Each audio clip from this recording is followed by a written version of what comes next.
Welcome to the Life is Good podcast, where we explore the transformative power of healing, delve into real stories of resilience, and uncover the wisdom that lies within all of us. Each episode is a journey towards a life that is truly good, and I am honored to have you with me on this path to self-discovery and growth. I welcome you and I thank you. I am here today with someone who I'm so excited to introduce to you all. I have met her just over 2 years ago, somewhere in Mexico, and she has soon after become one of the special members of my personal healing team, who are the people that are helping me on my own healing journey.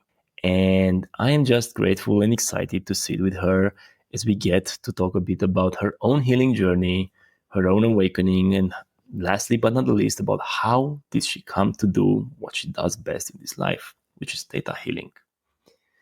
And without any further ado, hi Paola, how are you? Hi, keep saying my name is Paola. I work as a healer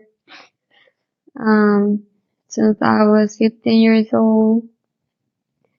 We met in Mexico, yeah. Puerto Escondido. Yes, Puerto Escondido, what a place. Yeah. And yeah, we've been working with Gabe since, Since a while ago. But before we get into that, in which we will, I'm a bit curious on telling us a bit about yourself, your life, and then how did this spiritual healing journey started for you? About myself, what can I tell you about myself? Whatever you feel like. Um, How was your childhood, for example? my childhood. Yes. Traumatic. Which is why you got into healing. Exactly. Was it really? Yeah. Oh. Yeah. It was crazy. I mean, good stuff, bad stuff, mostly bad stuff. So that's why I got into the healing situation, you know? Like, I was dealing with a lot of anxiety, depression all my life. As a kid? Mm-hmm. Wow. Since I was a kid. Yeah. And then I got to meet these beautiful tools to heal myself. So yeah, it worked. Okay. And at what age did you get to meet these beautiful tools? I was 15 years old. 15 years old. Mm-hmm. Wow. That's super early for a human being, for a child to deal with all of that and then to open up to a whole new world. So how would you describe that first moment or first time you had you met this new world? What did that do to you? How? Like, What I mean, like, you were going through your hard, difficult stuff in the childhood, as you were saying, and then you got a chance to meet these new, beautiful tools that helped you get out of it. Was it like, did it come with a bang? Was it more like a gradual, linear kind of progression? Or how did that impact you? like honestly, I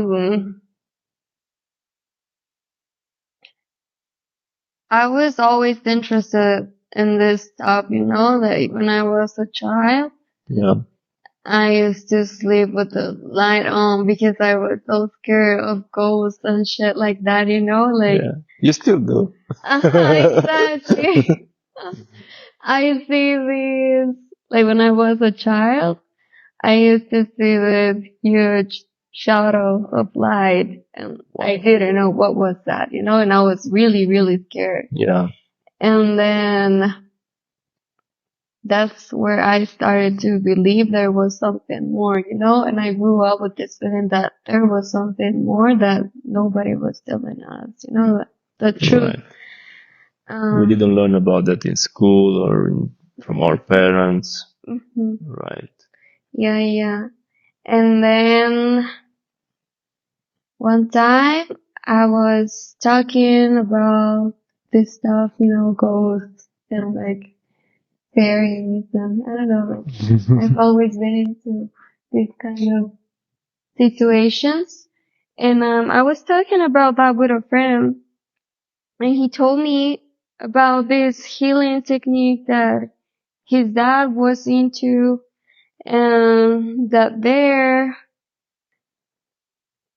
they explain all of this, you know, like spiritual stuff and ghosts and auras and to introduce you to the new world. Exactly. Yeah.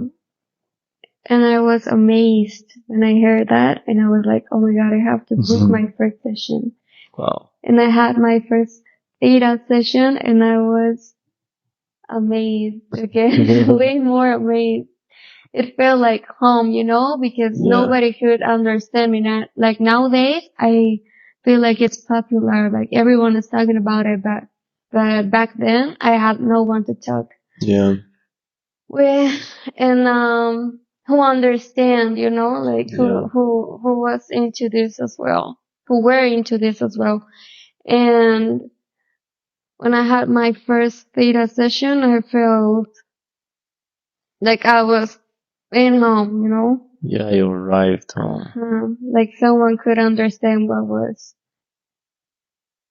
what I was going through, and I could understand that those shadows I saw back then were true, you know, like they were real. Yeah, wow. Exactly. Yeah, I totally resonate with that. I didn't have many experiences as a child, but I did have some.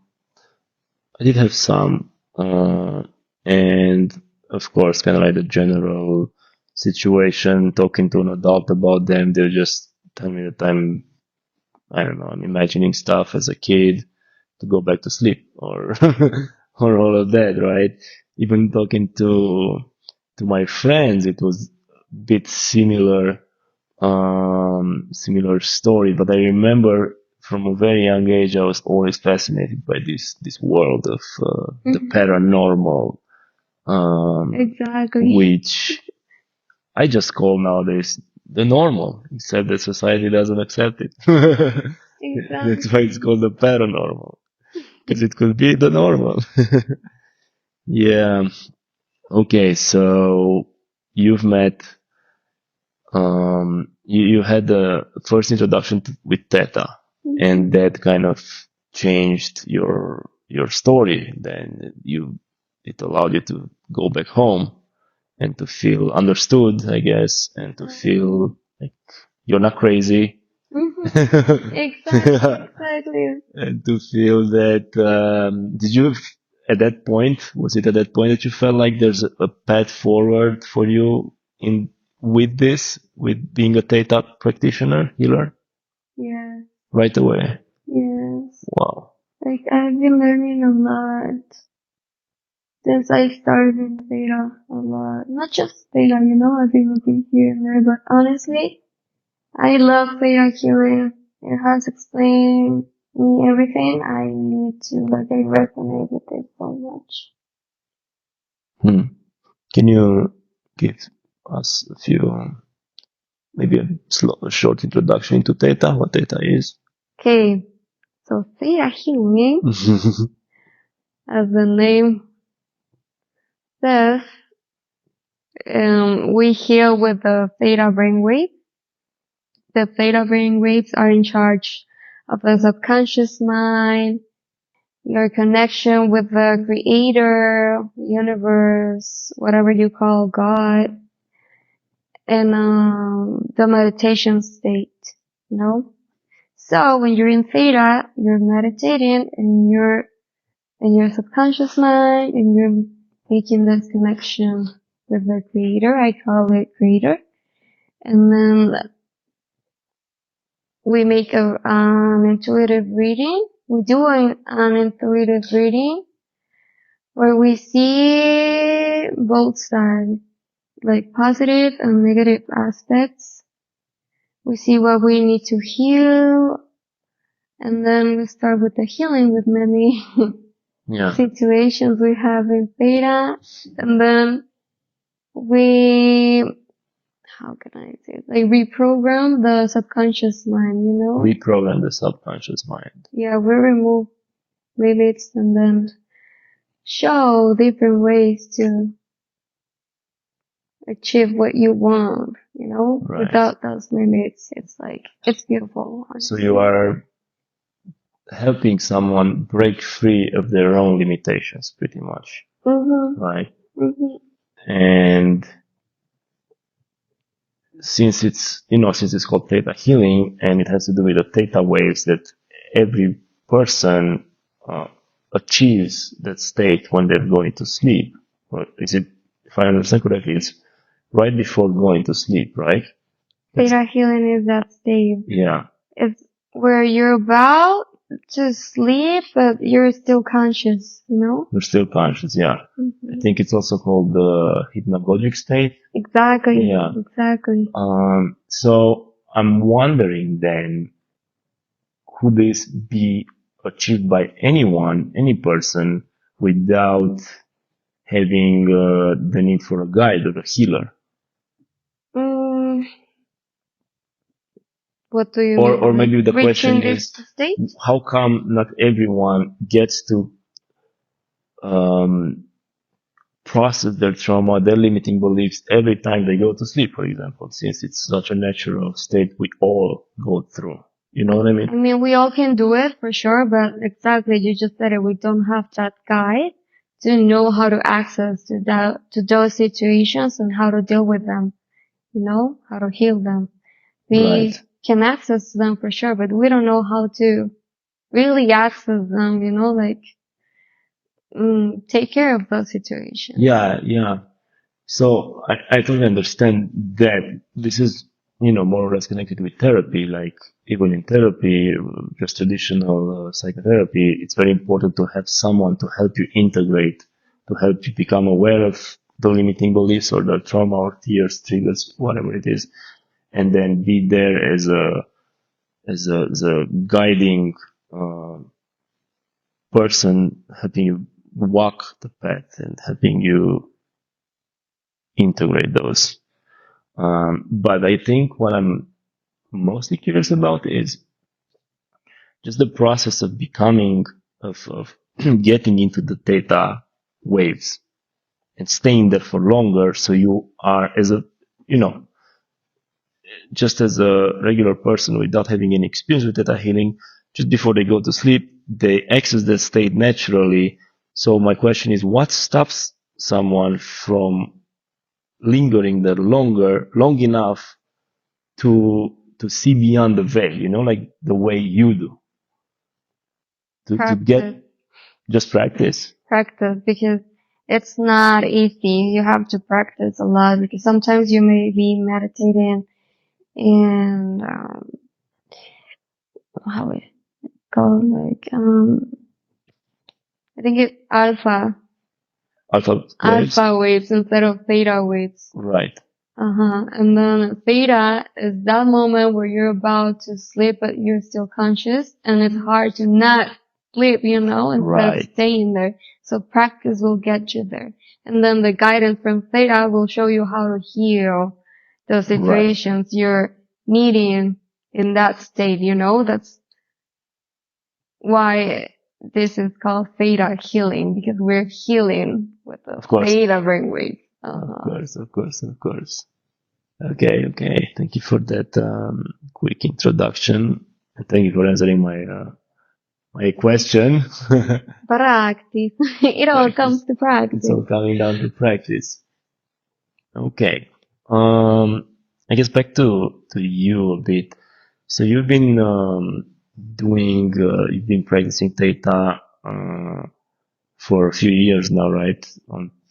As a healing tool with other people, helping other people including myself, heal. So thank you for that. We've done quite a few sessions, and I know most of them were pretty eye-opening and deep, and quite a lot during some of them. And I can tell it's very profound, and yeah, life-altering even. So, with all of this going on in your life, like where are you now? Like, how are they as a person, in your own healing and spiritual journey? I feel like I've passed this spiritual ego, you know what I mean? Because when you start with this, you feel like you know it all, Right. and you're this goddess, and no one can tell you nothing because you know it all. Yeah, I'm not into that anymore. I just feel like I know, but I don't know. Like there's a lot to learn, to still learn. Like I feel you don't even stop learning when you die. You keep learning Yeah. after that. So yeah, this path never ends. That sounds both fantastic, exhilarating, and also kind of sad. Like, what? I'm still learning after I'm dead. Let me rest. Exactly. Right. Yeah. It's always learning, right? We're here to learn, Evolving. evolve. Yeah. Exactly. Now, like I feel, back then I was learning, not really teaching, just learning. Mm-hmm. Now I'm teaching, but I'm still learning. Like I feel like we always have to. I mean, we have to understand that we are learning, but always, no. We can teach, but we are always learning. Yeah. We are always learning. We will Yeah. never stop learning. Once we stop learning, I feel like that's when the ego kicks in. Exactly. That's when, like, just like you said, I felt like the goddess, which you are and you were, but I think there's a distinction between that and, coming from a place of I'm the best or I'm at the top, and there's nothing more to learn from me because I already know everything. Exactly. Yeah. Exactly. It's like you always be a student and sometimes a teacher. You're always a student. Yeah, that's for sure. And then sometimes maybe you're a teacher. Exactly. Sometimes a student, sometimes a teacher. Mostly a student. Mostly a student. I like that a lot. Like, yeah, I feel like sometimes the spiritual ego won't let you learn more, Why do you think is that?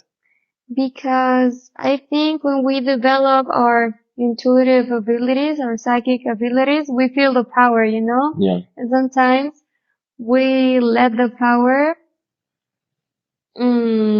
take over our situation, like, oh, I'm so powerful, then if I can channel, then I can channel everything and no one can tell me nothing. Right. And like we close ourselves and then we forget that we came here to learn, to keep learning, So it's almost as if when the ego kicks in and we are there at some sort of imaginary peak, imaginary top of the mountain, and the power makes itself known into our life, we have a choice to make. We are like, do we choose the power over the materialistic world, I guess, or do we go further into learning and into being humble and into the unknown? Or do we stay here with the known? I think we have to learn how to create a balance. Yeah. Instead of going to just one stream, like it's not black and white. It's gray. I like that. You have to create your own balance, because my balance won't be the same as your balance, you know? You have to create this balance between the spiritual world and then the material world. Yeah. And then, because, I mean, we're humans, we came here to experience this material reality, not just the spiritual. If we stay in the spiritual, we will be ungrounded, not connecting to what we really came for, you know, like just, like if we were meant to just experience the spiritual world, then we wouldn't be here as humans. Right. You know, so that's why we have to create this balance between the spiritual and the material, so we can really experience this situation, you know, like this reality. Exactly. Like, I feel we need the spiritual to remember who we are and to have a guide to go into the material world, you know, to experience the material world. The spirit is a guide. It's a guide for us to navigate the material world, almost like we're navigating the uncharted waters of the material world with a guide. It's like our North Star. And the deeper the connection with that guide, with the spirit, the easier it will be for us to live life, to navigate the waters, right? Exactly. I love that metaphor. Yeah, yeah. Otherwise we forget. We just, we lose ourselves in the material world. Yeah. We don't have this guide from spirit, you know, because that's who we really are, spirit.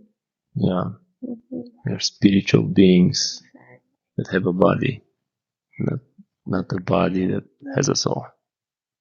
We're spiritual beings experiencing the human world, the human reality.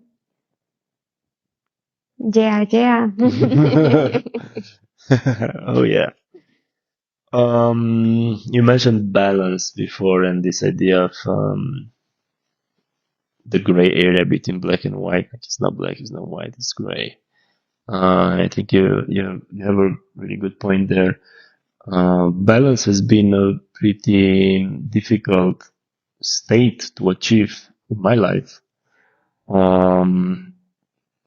I still don't feel like I'm balanced enough or that I've achieved it. And yeah, do you have any advice there actually? Honestly, just not comparing yourself. Like I told you, my balance won't look like your balance, you know? So I feel like when we compare ourselves to others,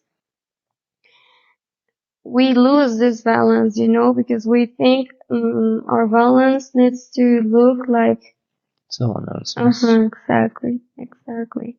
So when we do that, we forget the whole situation. We lose our own path. We lose our own magic, our own sparkle, you know, what we really came here to experience. So you just gotta trust the path to find your own balance and stop comparing yourself, because if you do so, you just won't get there, you know, because it's not meant for you. It's meant for that other person which you're trying to copy. Exactly. It's not meant for you. Exactly. It sounds so simple.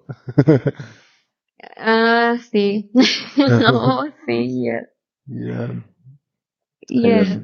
Yes. I mean, the practice is the challenge, you know? Right. We have the guide, but the practice is the challenge. And how does practice look for you? For me, practice looks like having the opportunity to act different than how I used to, you know? Having the opportunity to change my old pattern. Like, practicing what I see in my meditations, what I change in Theta. Yeah. So, okay, that's actually a very a good place to go a bit deeper, maybe, because in the past days, weeks, this has come up for me, and I kind of want to see it from your perspective as well. So, let's say you are going through a session or through a meditation, or your own stuff, and you get awareness of an old limiting belief or pattern that is not serving you anymore, and you get to identify maybe even where it's coming from and why is it in your life and how it's served and all of that. But since you've been doing it for decades now, let's say, obviously it's not that easy to change. That's why usually people have the intellectual awareness or knowledge about something, but the change is much harder. So yeah, so see, let's say you have this awareness of a pattern you want to change, yet you find yourself in a situation, in a place where you simply fall back. Maybe you make a step forward or two, but then you fall back a few. Why do you think that happens, and how can we get out of that sort of rotting feeling like going place? back and forth? Yeah, or just not being able to go forward because that thing is so embodied in you. Okay. So, patience, a lot of patience, a lot of letting go of control, of how your journey has to look like, because you may go back, this process, it's all about going back and forward, back and forward, back and forward, back and forward, because you need to experience all parts to actually practice what you change in a session, meditation, blah, blah, blah, So, in order to practice, you have to go through that again and then change it, through action. I think action practice is what it sets the healing. Right. But in this process, it's not linear,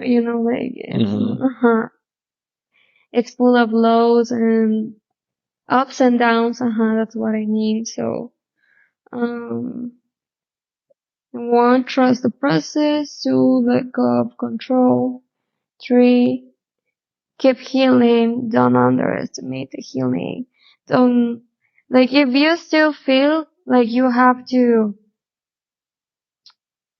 address some situation, do it. Don't think that one healing will make the job for all of. And how do you ensure that those situations are showing up for you so you can practice on them? How do you create the perfect environment for those situations to show up so you can finally heal them? There is no perfect environment coming from the mind. No. Let the universe put you in those situations. It will. Trust me, it will. I love it. You will see it. So there's nothing to do there for you. Just let the universe, and trust that the universe will do it for you. Exactly. And this is all about learning how to connect with your inner wisdom and connect with your inner wisdom, so if you still need to address some situations, because sometimes we may feel like we already healed some stuff and then it comes back. Yeah, we feel in the mind that, hey, I've done it 100 times, I should be healed, but yet it still comes back. Yeah. And that's why you have to let go of control. Yeah, for me this used to be, and probably still is, very frustrating and kind of making me drop into that victim mentality for why is this happening again? I thought I healed it, yet it's still here, maybe from a subtly different angle. Well, it's a slightly different situation, but the same pattern repeats. And not only that the pattern happens, which creates some sort of discomfort or pain or, bad feelings, negative feelings, but then on top of it comes this other realization that it's still there, which adds to the, bad feelings and uncomfort. The thing is that there's always a root. Yeah. There's always a root. And in the process to get through that root, we will go back and forward, and then, till we get to the root that will heal everything. Exactly. Do you We think will there go is? back and forward, and then. I see. So you're saying that there is one big kind of reason, the root cause of all our traumas and all our suffering. Yeah, it's like an onion. It's like an onion, yeah. Like an onion. You have to remove. Wow. And in your experience, since you've done this for quite a while now, what are some of the more common causes for this sort of triggers, trauma, suffering in people? I'm not a fan of going general, because everyone has their own root, Interesting. It's never general. For me, it's never general. Like, that's why, okay, so, I mean, for me, when other techniques go general, for me, that's a guide to kind of understand what's going on. But what I like the most about Theta is that we don't go general, we go into you. It's as specific. We see the reason why you have this situation.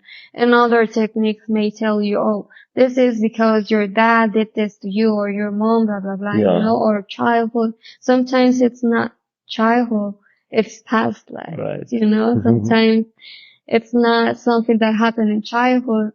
It's something that happened when you were a teenager, depends.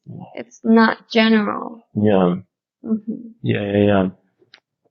In my understanding, I, in my own kind of healing journey, I kind of came to see most of our suffering, therefore our triggers, are based on one kind of, let's call it the root fear, which is the fear of death. Would you agree with that? How? Well, for example, we as babies or as a toddler, small children, we are perceiving that our parents, maybe let's say our mom, my mom, didn't give. This is actually a true story from one of our healing sessions. I, when I was super young, 4 years old or something like that, I perceived that my mom didn't love me in that moment because she couldn't give me attention because she was tired just coming out from the second job. And, I needed her to hug me or to whatever. But she just maybe didn't notice me or didn't show up for me in that second when I needed it. And because of that, I perceived it as she doesn't love me anymore, or she's not giving me the love at least. And of course, this isn't true. It's just perception of a 4-year-old child who was depending on the love given from the parent in order to literally survive, because in his little mind, if love isn't there, then food is not going to be there, and then probably shelter, and then it's going to be left abandoned and will die because he cannot survive on his own. So that's why I'm saying, like, the absence of love kind of has a direct correspondence with the fear of death. Could be, yeah. But honestly, the fear of that,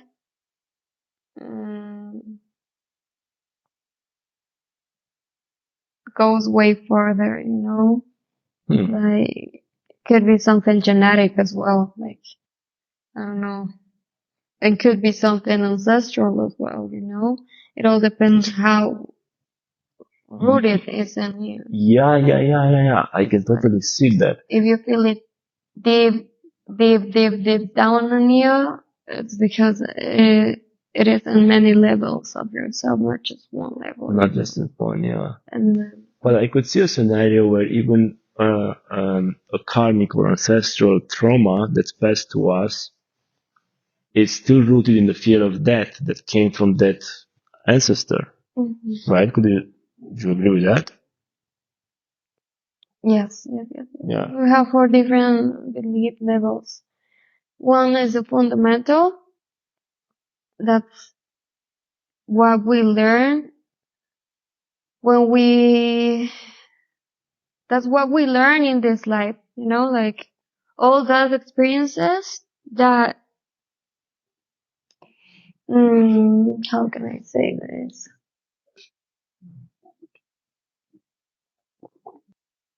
Yeah, all those experiences that came from this life as Gabriel, as Paola, you know? And then the second level is the genetic level. Okay. That's what we inherit. Exactly. Okay. Exactly. Beliefs from your mom, your grandma, 7 generations. The next level is ancestral level, storic level. And that is past lives. That's usually past lives. Ancestors. Right. And then the 4th level is the soul level. Ooh. The soul level is everything you are, you know? And where are those coming from? From everything that you are. Like, for example, this is a class. And the Theta class. I love it. Okay, so this is based on Theta, okay? Yeah. So most of the things we're talking here are based on Theta. Exactly. I'm all about Theta, so yeah. Okay, so if you have a belief in the fundamental level, but also in the genetic level, it means it is the soul level, you know? Okay. You know what I mean? But if you just have it in a soul level, then it means this is coming from all parts of yourself, you know? So all parts meaning all the other 3 levels? No. Okay. It's more like, okay, so your soul contains all the information, you know?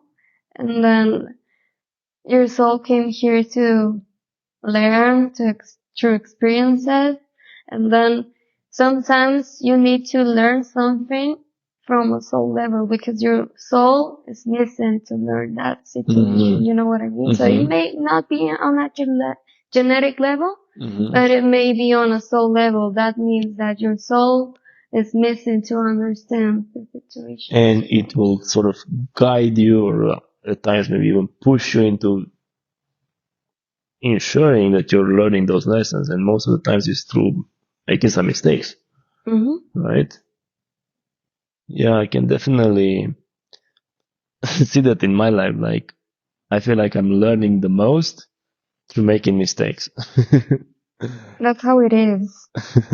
That's how it is. I mean, that's why this world is ruled by duality, you know? Like, we couldn't understand. We wouldn't be able to learn if we didn't have duality, you know? Like the dark and there would be no reason. Exactly, there would be no reason. It's just bliss. We were just floating Exactly. in bliss and love and light, and not really have a reason to say, okay, today I want to go to school.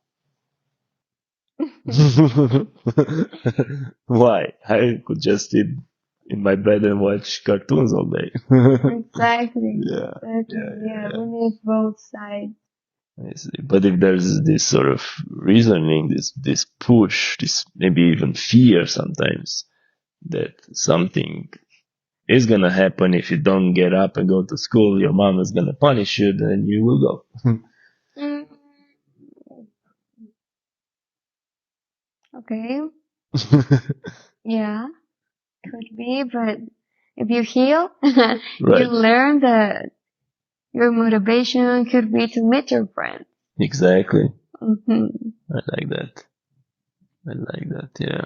You're doing it from love, not from fear. Exactly. Yeah. Then that's the journey. That's why. But if we don't have to fear, how can we meet the love? Ooh. So we need both. We need both. See. All right. Thank you, Paula, for this amazing introduction to Theta, to the class of Theta. I'm curious. So we talked a bit about your past childhood and where you are now with things, in your own healing journey. So I'm curious about a bit about the future. Like, where do you feel like you're going in your own spiritual slash healing journey, and or where do you want to step up more, like the version of yourself that you want to be in the world?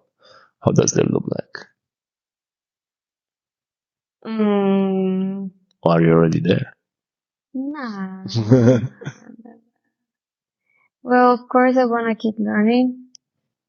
Mm, there's a lot of instructor classes I need to take. in Theta? ACC. Yes, yes, yes. Um, I don't know, honestly. I would But just go with the flow. I mean, okay. But do you see I mean, you're still super young. It's incredible that you had so many, experiences and cultivated so much wisdom, and you're super young still. Um, so yeah, going with the flow definitely seems like a viable approach as well. And as we just said, the universe will make sure to provide you with all the lessons you need along the way. But I guess I wanted to ask, like, do you see yourself more into the following the path of theta healing only or mostly, or are you opening up to other approaches? I mean, everything could happen for sure. But honestly, I think I came here to teach theta, you know? Okay, you feel Like, that. for sure. I came That's here you. to teach theta. I love it. Yeah, yeah. Like, yeah, I love it. I love Vayana. Vayana Seval is the creator. Uh-huh. And she's my guide in this life, you know. Like, Yeah. she has helped me a lot. And I love the theory of theta, you know, like it explains a lot of situations that other techniques or philosophies won't explain, you know. Can you give me an example? For example, theta is based on the 7 planes of existence. Mm-hmm. And so theta shows you how to heal with the 7 planes of existence. And for example, another technique, I don't know, how is it called? Reiki. Exactly, Reiki, or more like, ancestral healing or, plant medicine healing, you know, like, These all kind of healings come from a specific plane of existence, not the From seventh one. plane of existence, exactly. So what I love about theta is, well, this is me, no, but I love learning about everything, you know? Yeah. So theta shows me how to heal with angels, with ancestors, with minerals, with every single plane, you know? I see. Not just one plane. So you love it because you can see the big picture, the whole picture. Exactly. And I see the picture through creator's perspective, because in Theta, we connect with the seventh plane of existence that the creator's plane, and then the creator of everything that is. Yeah. And then through creator's perspective, we work with the fifth plane, with the fourth plane, with the third plane. And in this map of planes of existence, are we on the third plane? We are on the third. We're on the third plane. Okay. Does that kind of map with the idea of dimensions? Plane is not a dimension. Plane is a state of being, State of being. In the third plane, we're humans. We're made of proteins, And in the fourth plane, we're just spirit. There's no protein there.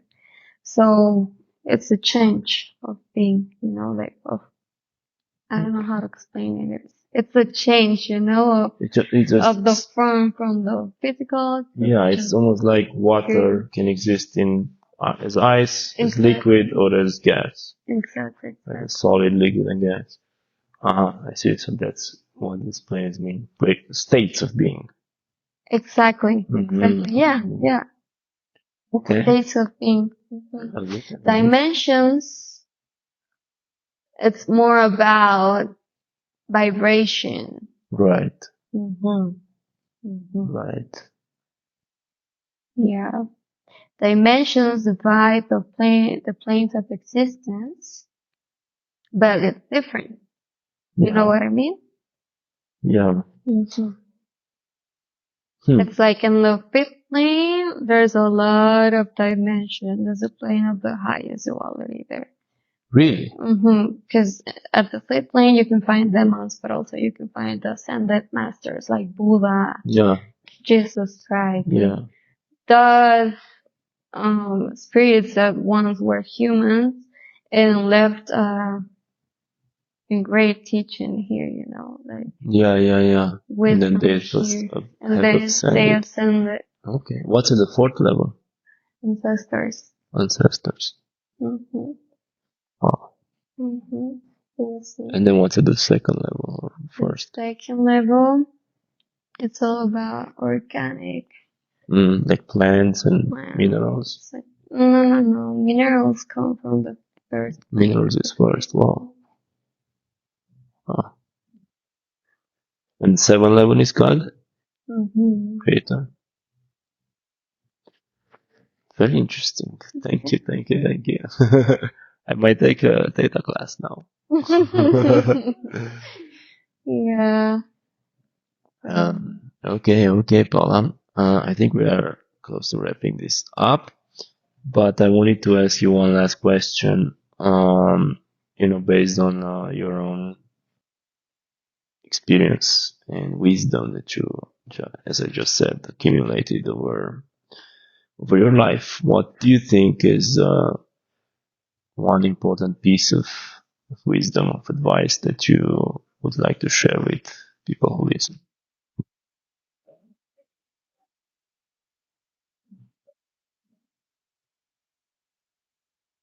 I think,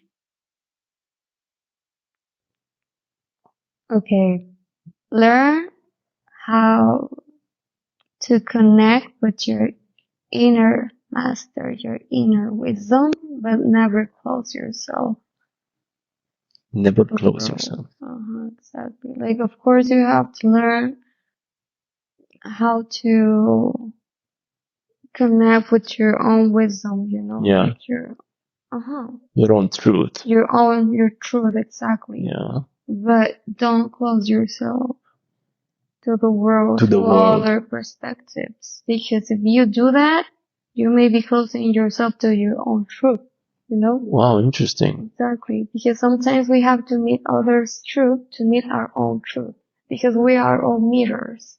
So don't close yourself. Keep open to the world, Keep open both inside towards yourself and outside towards the world.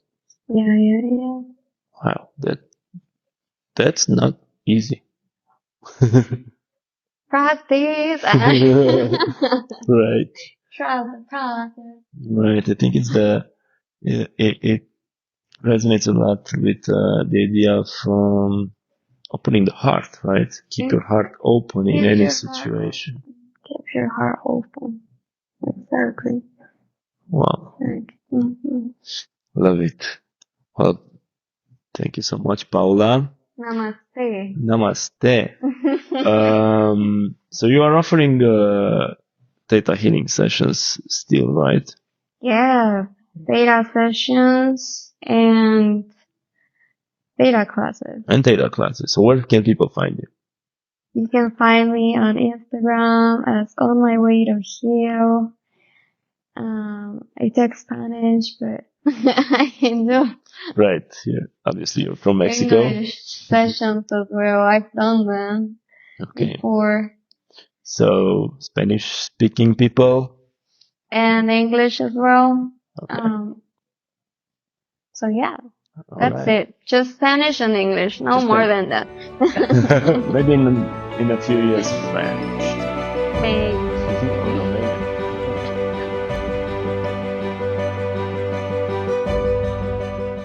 Thank you everyone for tuning in and being here with us on this episode of Life is Good podcast. I hope you got to learn some interesting things today. Maybe some resonated with you, maybe some didn't, or maybe some you've heard for the first time. In any case, if you have any questions or feedback for me, please don't hesitate to contact me at the link in the description of the podcast. I am so honored to be doing this, and I'm looking forward to be with you in the next episodes. Thank you, thank you, thank you.